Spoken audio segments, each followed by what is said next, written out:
time. I'm kind of hungry.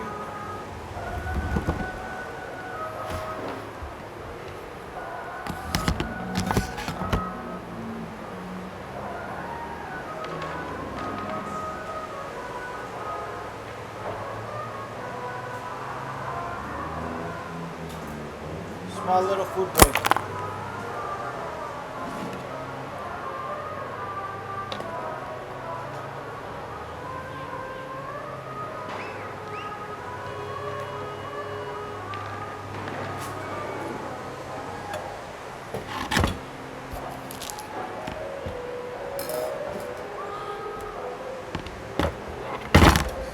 Welcome back to the home of Shred. Ready to achieve a rolling state?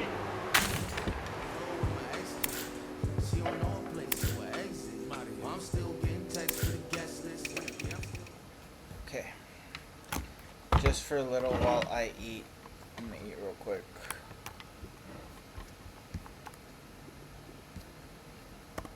I'm gonna watch that Peacemaker podcast.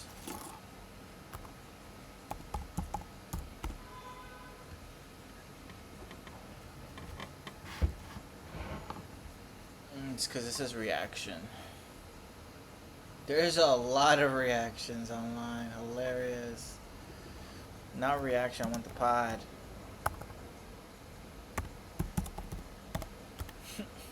That was fucked up though. So where was I? Pod.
I'm 16 minutes into this pod.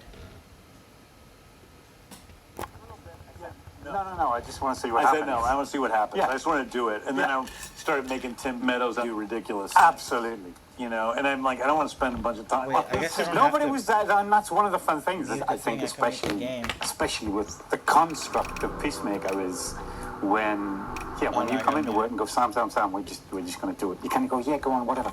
Let's see what happens. Yeah. There's the fun in that. The thing with Tim sitting back down at the Yeah. chair, and I just told Tim to sit back down and think to himself and hum as if he's thinking, to show off that he's thinking, and it was so funny. Yeah. But we also actually had some pretty funny stuff in the doorway that we didn't There was use. some- yeah. Almost made it the post credits, but we have one of our favorite post credit scenes.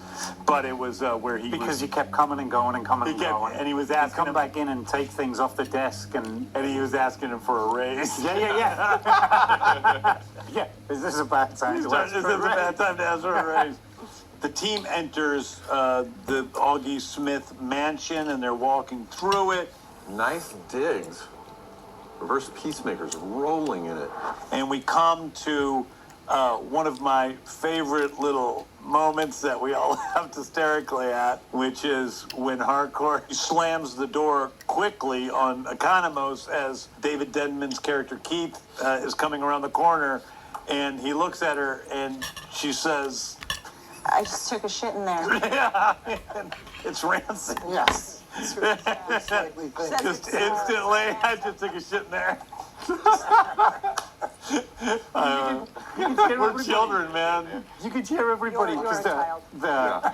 everybody around the set we- because everybody was so close to the set. You could hear everybody on the crew laughing hysterically. Yeah. As soon as she said it. Yeah. We're all on the outside, and people would just bend double. Yeah. I don't know how you guys kept it going Well, inside. it kept going on, but you couldn't stop laughing, Jen. You shake it and the snow comes. That's what most snow globes do. I think Harcourt, at the heart of who she is, she's always prepared for everything. And this is one of the only times that you see Harcourt totally unprepared for a situation. Yeah. And so she's kind of economos in this situation, and she's, for the first time, she's not the straight man. We have the stuff which we improv'd on the day, which was the That my mother gave it to him on her deathbed. and then you just go, Oh no. Then you started going, yeah, we always had and you see it in the post-credit Yeah. scene. We loved her. I loved her. I She loved was her so great. much, and he said she died when she was When Peacemaker was when two. Peacemaker was 2, Yeah, she's a ghost. and then She haunts. haunts, which I said to you. James was telling me to say all of this stuff. The reason that I was having such a hard time saying it is because he was having a hard time saying it. Non-stop laughing. He couldn't even get through what he was trying to tell me to say because he was laughing through everything he was trying to tell me to say. And then I could hear all the crew back What does there that laughing sound while like? James was laughing. Because I'm speaking on the microphone to her on set. And what does that It sound like? sounds like sit. He gets like half a word. He gets like half words out. Say she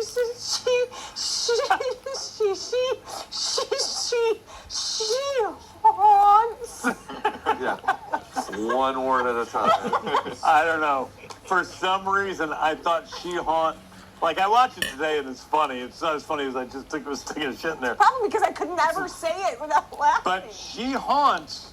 I couldn't. I was thinking about it every day afterwards, and I kept laughing to myself like I'm peeing or whatever. I just think of she haunts, and I'm like, being she haunts. It's such a weird thing to say. Well, also in the closet, Vigilante kept going in and grabbing Peacemaker 2's clothing and putting it on. Oh, that's right, in the closet. Yeah. So there's like this little mini play going on in the corner. Yeah, he was like putting on the hats of Peacemaker 2 and doing little acting things with Adebayo, and Adebayo kept getting angry at him for doing that.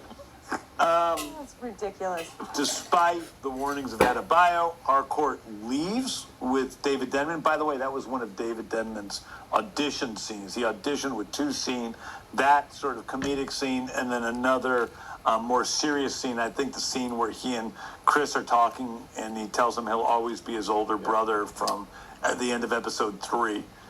Nobody could really do this second scene. There were a lot of people that could do the more dramatic first scene, but nobody could do both that and this. In a lot of ways, David got it because of that. He's got some comedy background. David was on The Office. Yeah, that's where I know David from, because I knew all the people. Well, also the subtly funny when he's like, "Wow, I've never seen you wear black. Yeah, and you're wearing pants." And man, Yeah, and then you walk down. Oh, let's just wear underwear all the time. yeah, in my fucking other. It's What just, am I always in my fucking underwear? yeah, and totally not a Harcourt 2 thing that what you would ever say, like you. David Denman plays your ex-wife's fiance on The Office. That's how you originally met him, right? Yeah, I met him through that, and like we were friends. I was friends with him for a long time, but he worked with him on Brightburn. He played Brightburn's dad. Yeah, you were which I produced. producing that movie. Yeah. Yeah. Maybe we should stay here forever. Wow, that's a sharp left turn. Vigilante goes off to find his other self, which he thinks is going to be so great. Ends up actually being. Well, we have the vomiting. And Steve H. Oh, yeah. does the gagging scene where, because something is weird for some reason, It was Makes him gag. it makes the him fact nauseous. that I just met Peacemaker's Because he's dead. dead brother from the other world, You're like, it's just too weird. and it's creepy. too weird for me to handle. And Why does that make a person gag? It's too weird. It's just too weird. Weird. It's just not natural. I thought it was from the rancid shit. That's why you're. No. And that scene is pretty disgusting, even as it is. But the first cut of it was so frickin' gross that, like, I had to cut it. It was so much gagging. Yeah. And it's like when you see somebody gagging that much, it makes you gag. Yeah. Did you almost throw up? Well, I can fake it, and then at some point they turn into real gags because I've been gagging so long, and my eyes just start fucking watering. But I don't throw up, and so but it just turns into almost dry heaving. Season 1, and when you gagged, if I recall, Oh, the throw up in the focus barn. puller actually, I think, threw up. In the middle of the tank, he was like, oh, and he like went off to the side and puked. When he did the vomiting? Yeah, in season 1. Oh, really? Yeah. Oh, I never knew that. I didn't know Because he that was either. like, you actually were spitting up stuff. I almost puked. Anyways, but the guy was like, literally put his down and then we're like, The gagging is more disgusting to me than the fake. Totally. The puking doesn't bother. The fake puking doesn't bother me. The gagging really makes me feel sick. It's interesting you would write it into so many scripts. I haven't written too much gagging into scripts. I don't. Season 1 and season 2. No, season What? one's straight Season- throwing up. Not you. So- Peacemaker. Oh, that's Peacemaker right. starts Oh, to he gag does start and- to- When I throw up. Yeah. That's right. Yeah, that's right. That's true. Okay, 2 scripts out of like 9,000 pages. I'm of sure fucking there's some gagging screenwriting. in digits. I'm going to go back and read that script. So we have the Halloween montage now where Chris is in bed with Harcourt, and meanwhile Keith drives Harcourt, and they talk about the 2 biggest bands on Earth 2, Halloween and the Beatles.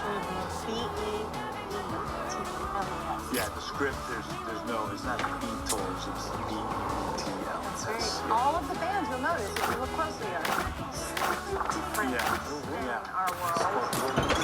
Don't let the spot own you. Oh, All right. See this drop? They are. They're all It wants to make a manual connection with that rail. Think you can do it? Were you like Halloween? Did you ever see Halloween live? I didn't know. They didn't do a lot in the UK back then. I think they played a couple of things. go! Crush it.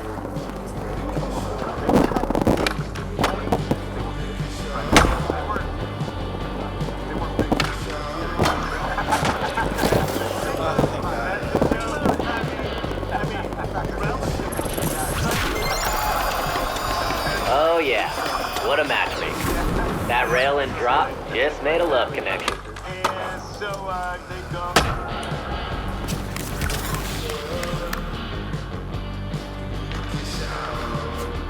Okay, Shredder. This leg of the Express Yourself tour is over. Slappy's got you covered for the next part. He wants to teach you about some street crabs.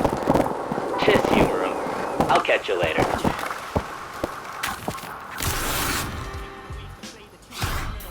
Yeah.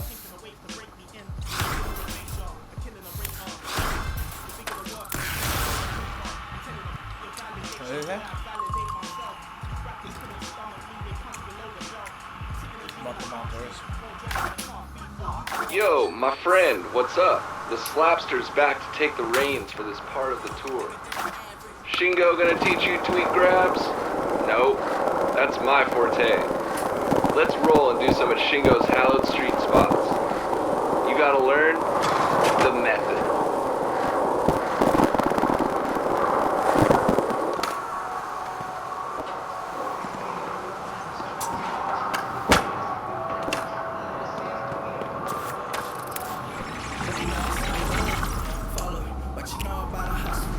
Alrighty, check out this AR skater's method air. They took a basic backside grab and then tweaked their body mid-air to make it a method. Try tweaking mid-air. Warming up before getting learnt up is a smart move. Let's have a little refresher sesh on grabs. Nice one. Let's get back up there for some front sides. Time to go full frontal gravity with this one. Front, yeah. Now let's take those basic and modified grab is as easy as doing a basic grab and then moving your body. That's not the method or a method.